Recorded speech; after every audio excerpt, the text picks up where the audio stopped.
پچھلے ویلاگ کے اندر آپ کو بتایا کہ پچھلے 10 دن میں 3 دفعہ ناکامی کا سامنا ہوا ہے بھارت کو، کہ 3 مختلف سٹیجز کے اوپر جو ہے وہ کوشش کرتا رہا کہ کسی طرح جو اعلامیہ مشترکہ اعلامیہ ان سمٹس کا کانفرنسز کا جو جاری ہو اس کے اندر جو ہے وہ پاکستان کا نام بھی آئے۔ ابھی آخری جو کل میں نے ابھی بات کی تھی کہ برکس کا جو اعلامیہ جو ہے وہ سامنے آیا۔ Hey guys, welcome back to our channel۔ تو ہم آگے واپس بالکل ایک نیو ویڈیو کے ساتھ، اور آج ہم جس ویڈیو پہ ریئیکٹ کرنے جا رہے ہیں وہ ہے field marshal Asim Munir's warning to India, Russia refused to give aircraft to India۔ Like یار یہ کیا چیز ہے جو مارشل اسیم ہے، انہوں نے کیوں مطلب کہ انڈیا کو وارن کیا، کس چیز کے لیے وارن کیا ہے وہ ہم لوگ جانیں گے، اور جو رشیا انہوں نے منع کر دیا ہے انڈیا کو ایئرکرافٹ دینے کے اس ویڈیو کے اکارڈنگ۔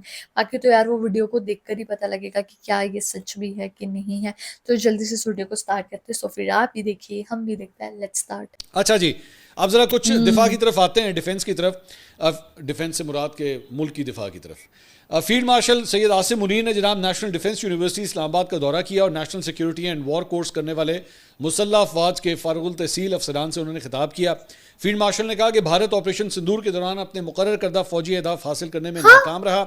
بھارت کی جانب سے آپریشن سندور میں ناکامی کی غیر منطقی توجیحات پیش کرنا دراصل بھارت کی آپریشنل تیاری اور اسٹریٹجک دور اندیشی کی کمی کو ثابت کرتا ہے۔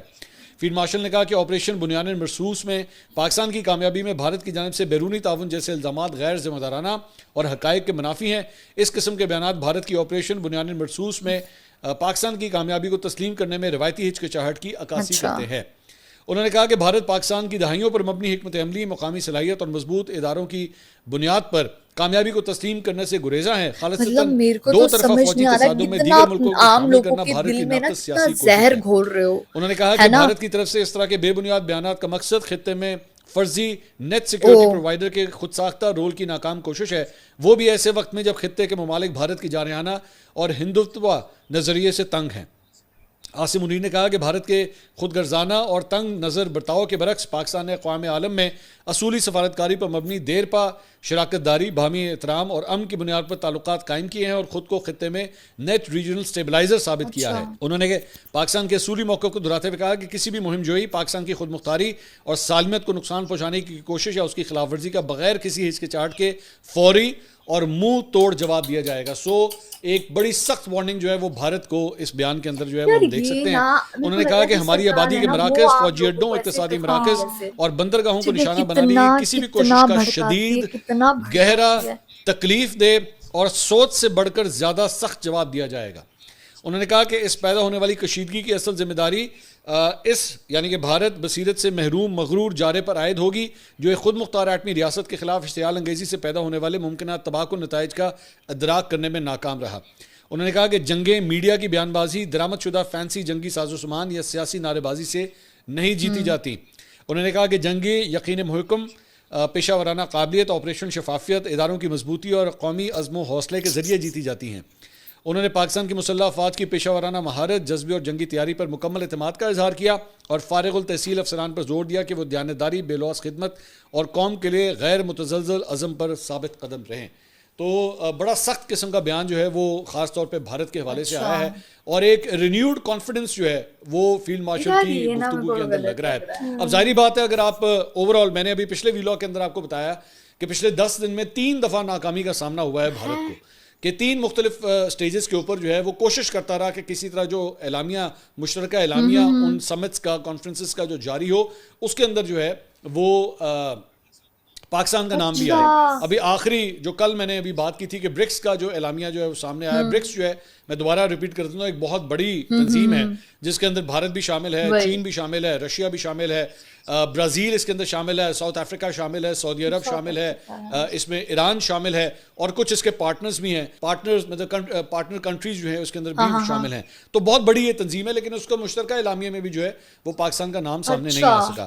اب ساتھ ہی ساتھ ایک اور بری خبر جو مودی کے لیے آ گئی، بلکہ 2 بری خبریں ہیں، پہلی میں آپ کے ساتھ شیئر کرتا ہوں، اور وہ ہے ڈونلڈ ٹرمپ کا بیان۔ ڈونلڈ ٹرمپ نے جناب بیان دیا ہے کہ any country aligning themselves with the anti-American policies of BRICS will be charged an additional 10% tariff. There will be no exceptions to this policy. Thank you for your attention to this matter.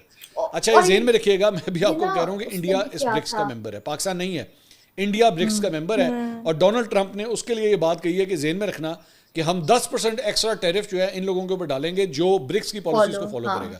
اب India تو مصیبت میں پھنس گیا ہے کیونکہ اس وقت already جب میں یہ ویلاگ ریکارڈ کر رہا ہوں تو آلریڈی ٹریڈ کے اوپر جو ہے وہ انڈیا اور امریکہ کے درمیان جو ہے نیگوسیشنز چل رہی ہیں اور کوشش کی جا رہی ہے کہ کسی طرح جو ہے وہ معاملات کو ریزالو کیا جائے اور ٹیرف کے اوپر جو ہے وہ کوئی ڈیل ہو جائے انڈیا اور امریکہ کی. یہاں پہ ڈونلڈ ٹرمپ نے کہہ دیا کہ تسی برکس کے نال جا رہے ہو تو پھر آ جاؤ پھر اتنے 10% جو ہے نا اے بھی گفٹ پڑھو پھر اپنے کو. تو اس نے جو اناؤنسمنٹ کی ہے اس کے اندر انڈیا کے اندر مصیبت پڑ گئی ہے. لیکن انڈیا کے لیے صرف ایک پرابلم نہیں ہے, ایک اور پرابلم بھی جو ہے وہ شروع ہو گئی ہے. اور وہ کیا ہے, وہ خبر یہ ہے جناب بھارت کے لیے جو ہے وہ روسی ساختہ TU-160M یہ بیسکلی ایک بامبر جہاز ہے اور یہ انہوں نے رشیا سے لینا تھا. اب یہ خبر آئی ہے ڈیفنس سیکیورٹی ایشیا کی جانب سے کہ جناب انہوں نے رشیا نے انڈیا کو کہا کہ جی سوری ہم آپ کو یہ جہاز نہیں دے سکتے کیونکہ ہماری تو آلریڈی جنگ چل رہی ہے اس وقت یوکرین کے اندر, تو ہماری تمام تر کیپیبلٹیز اور ایبلٹیز جو ہے نا وہ اس وقت رشیا کی جو روس کی جو آرمی ہے اس کو ہم نے یہ سامان پرووائڈ کرنا ہے, تو اس وقت ہم آپ کے آرڈرز نہیں لے سکتے, آپ کو ہم یہ سامان نہیں دے سکتے. اب یہ ظاہری بات ہے, آپ کو میں پہلے بھی پچھلے کئی ویلاگز میں آپ کو بتا چکا ہوں کہ انڈیا اس وقت تمام تر آرسنل اپنا جو ہے نا وہ بھرنے کی کوشش کر رہا ہے پاکستان کے خلاف. اسے ٹینکس کی ضرورت ہے, ڈرونز اکٹھے کر رہا ہے, میزائلز جو ہے وہ اپ گریڈ کرنے کی کوشش کر رہا ہے, جہاز لینے کی کوشش کر رہا ہے. تو یہ جو TU-160 ہے اس کا تھوڑی سی میں آپ کو اس کی کیپیبلٹیز میں آپ کو بتا دیتا ہوں. یہ دنیا کا سب سے تیز رفتار, سب سے بڑا اور سب سے وزنی سپرسونک بمبار طیارہ کنسیڈر کیا جاتا ہے. نمایاں خصوصیات میں جناب اس کی یہ ہے کہ 12,000 کلومیٹر تک اس کی فلائنگ رینج ہے, ٹھیک ہے, جس میں یہ اڑ سکتا ہے. 40 ٹن پے لوڈ کی گنجائش ہے اس کے اندر, وہ یہ کیری کر سکتا ہے. میک 2 سے زیادہ تیز رفتار, میک 2 مطلب اس کی بہت سپیڈ تیز ہے اور ایٹمی اور روایتی دونوں حملے کرنے کی جو ہے وہ صلاحیت رکھتا ہے. مغربی پابندیوں کے باوجود روس کی دفاعی صنعت کو جدید پرزہ کمپوزٹ مٹیریل اور نیویگیشن سسٹم کی درآمد میں مشکلات کا سامنا بھی ہے, جس کی وجہ سے بھارت اور روس کے درمیان دفاعی سپلائی چینز پر بھی منفی اثرات جو ہے وہ مرتب ہو رہے ہیں. اچھا ساتھ ہی ساتھ یہ جو TU-160 اگر یہ لوگ لے بھی لیتے تو انڈیا کے اپنے پاس اتنے ریسورسز نہیں ہیں کہ وہ ایکچولی اس کو جو ہے وہ اڑا بھی سکتا, کیونکہ اس کے لیے آپ کو بڑی لمبی جو ہے وہ رن ویز چاہیے ہوتے ہیں, پارٹس کے حوالے سے, اکوپمنٹ کے حوالے سے بھی جو ہے وہ آپ کے بڑا اپ ٹو ڈیٹ جو ہے وہ مشینریز ہونی چاہیے. تو ایک تو وہ نہیں ہے, اوپر سے رشیا نے بھی جناب کہہ دیا کہ سوری ہم آپ کو یہ جہاز نہیں پرووائڈ کرتے. تو مودی کے لیے ایک تو ڈونلڈ ٹرمپ کا یہ بیان اور اوپر سے روس کی جانب سے جہاز کا بھی منع ہو گیا, جی سوری آپ کو یہ جہاز نہیں ملے گا. اوپر سے آپ نے فیلڈ مارشل عاصم منیر صاحب کی وارننگ تو آپ نے سنی لی ہے. اگلی ویڈیو میں آپ سے دوبارہ ملاقات ہوگی.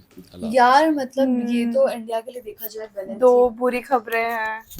اور مطلب کہ مین یہ ہم لوگوں کو پتہ لگا کہ جو برکس ہے وہ ایک ایسوسیشن ہے جس کا جو پارٹ ہے وہ انڈیا بھی ہے, اور جو امریکہ ہے وہ اس نے بول دیا کہ اگر آپ برکس کو مطلب کہ سپورٹ کرو گے یا کچھ کرو گے تو آپ پہ 10% ایکسٹرا ٹیرف لگے گا. اور ہمارے کو پتہ ہے کہ انڈیا اور امریکہ کے بیچ ایکسپورٹ اور امپورٹ اچھا خاصا ہوتا ہے. اور جو T-160 کی بھی بات ہوئی ہے کہ وہ اس کی سپیڈ وغیرہ اچھی ہے کافی, اور وہ بھی منع کر دیا ہے دینے سے. وہی تو لائک یہ دونوں ہی بری نیوز ہے, اور جس حساب سے وہ میجر مطلب کہ وہ کر رہے تھے وہ تو شاید کچھ بھی کر لو ہے نا, مطلب کہ پھر تو وہی بات ہے کہ آپ شانتی سے رہو گے تو ہی زیادہ اچھا ہے, کیونکہ پھر ادھر سے بھی انڈیا کی طرف سے بھی رسپانس آئے گا یار اس چیز کا, obvious سی بات ہے کہ پھر دونوں ہی دیشوں کی طرف سے آئے گا. پھر وہی بات ہے, اور ایٹ دا اینڈ جو میٹر کرتا ہے وہ پیس ہی کرتا ہے کہ کیا ہی رکھا ہے لڑائیوں میں. تو اور میرے کو لگتا ہے کہ یہ لوگ نا لٹرلی لوگوں کو مائنڈ واش کرتی ہے ایسی ویڈیوز جیسے ابھی دکھائی انہوں نے, کہ مطلب آپ لوگوں کے دماغ میں صرف گند بھر رہے ہو اور کچھ بھی نہیں بھر رہے ہو. تو گائز یہی تھا ہمارا ریئیکشن. آپ لوگوں کو کیسا لگا پلیز کمنٹ کر کے ضرور بتائیے گا. اگر اچھا لگے تو پلیز اس ویڈیو کو لائک کریے, شیئر کریے, کمنٹ کریے, اور اگر چینل پر نہیں ہو تو سبسکرائب کریے. بائے.